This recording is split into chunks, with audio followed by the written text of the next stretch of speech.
And then I wanted to ask you about this beginning because it's really just an extraordinary beginning. Because it wastes no time. You managed to, again, this is a book that I can read, that those that are listening and watching haven't read yet, but this will be around for a while and they'll come back after they have.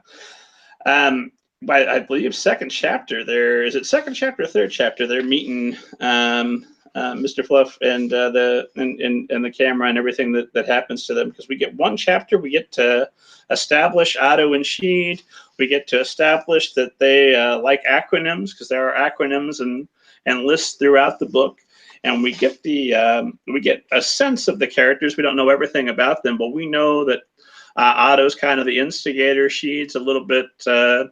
He's the, I believe, the Joe of the two, or is it? No, Frank is the one that's that hangs back a little bit, and Joe is the Otto that's a little bit more excited and wants to get out there and do adventures.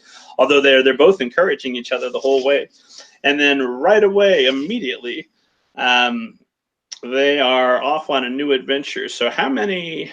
I know you did 4 drafts overall. It's the third chapter. It's the second chapter that they meet Mr. Flex, and it's the third chapter that they realize that they're really in trouble, and things go from there. And these are short chapters, so it's a relatively small amount of the book by the time they get there.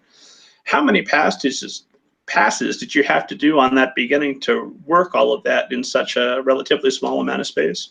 Oh, okay. So the beginning probably took a little bit more than the total number of drafts. And what I mean is, when I had to pitch this whole idea, I needed to submit sample chapters, which included the first 3 chapters. So those were done before I fully got the green light to write the whole book. So I ended up playing with that a lot. I would say that probably took a good 5 or 6 drafts to just get the balance right on how much information I wanted to give on Otto, Sheed, and the county in the first chapter. Because it's a matter of, have you ever seen Star Wars Empire of Dreams? It's a documentary about George Lucas making the first Star Wars film. And in that documentary, he talks about how he wanted to introduce an established universe. And this is fully where the idea came from, that I wanted to drop right in the middle of these 2 kids who've been on adventures you haven't seen. You just know that by the way the first chapter opens, that stuff's been going on well before you got there. And so it took a little bit to nail that down properly, where it was just enough information. It wasn't overwhelming, but at the same time, not confusing. So that took a while, probably longer than any of the other edits on the book.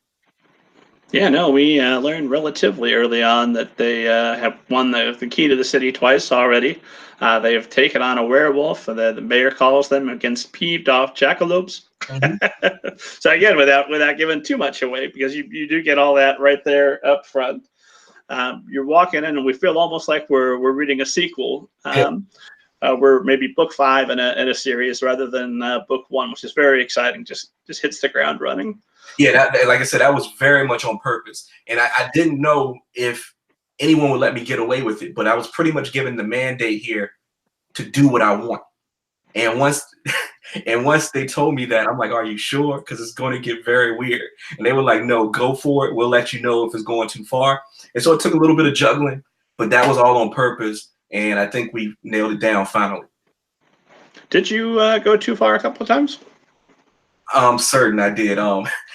There's an acknowledgement in the back of the final book where I'm talking to my editor. Her name's Margaret Ramo. And so I joke about how we had so many discussions where I'm talking to her about like time travel, other dimensions, DuckTales. I always talk about like when I try to explain stuff to her that she doesn't get, she's like, I really don't understand this stuff, Lamar. I'm like, well, there's this episode of DuckTales.